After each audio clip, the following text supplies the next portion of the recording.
it would seem at this point in your career, you would have very little time to put together an album of any kind, let alone what I personally consider the best album of your career. Oh, thank you. It's called Based on a True Story. Thank you, buddy. I mean, it's a fantastic collection of songs. And so the question is, when did you find time to do this?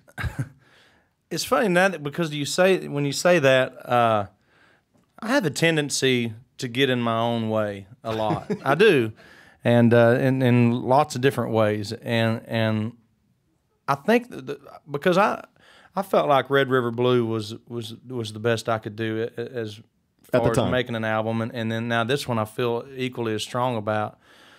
And I think a lot of it has to do with not having that much time. I know that sounds weird, but I have a tendency to really overanalyze and overthink things, and and make an album and then go back and tweak on it and change things because it's all you until you've killed it. Until it doesn't even sound like what you've started out exactly.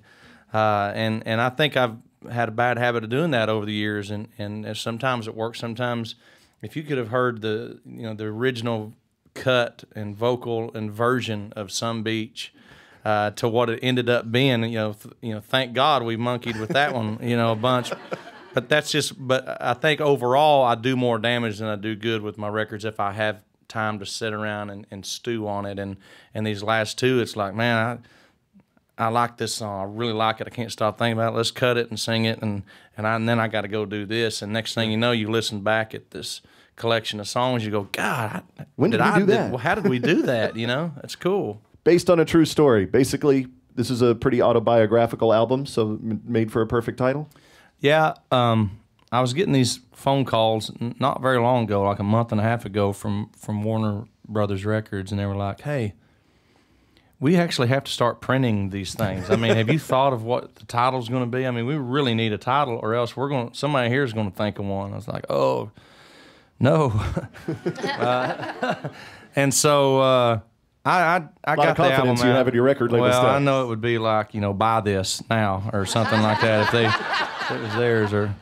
But anyway, so I got the album out and I listened to the whole thing, and I thought, wow, I don't know that I've ever had an album that every song on the album, I've either have been that guy or I am that guy right now. I've been there in every one of those songs. From country on the radio. That shaped my life. To Sure Be Cool If You Did. I've been that guy right down here on Broadway, trying to pick up a girl.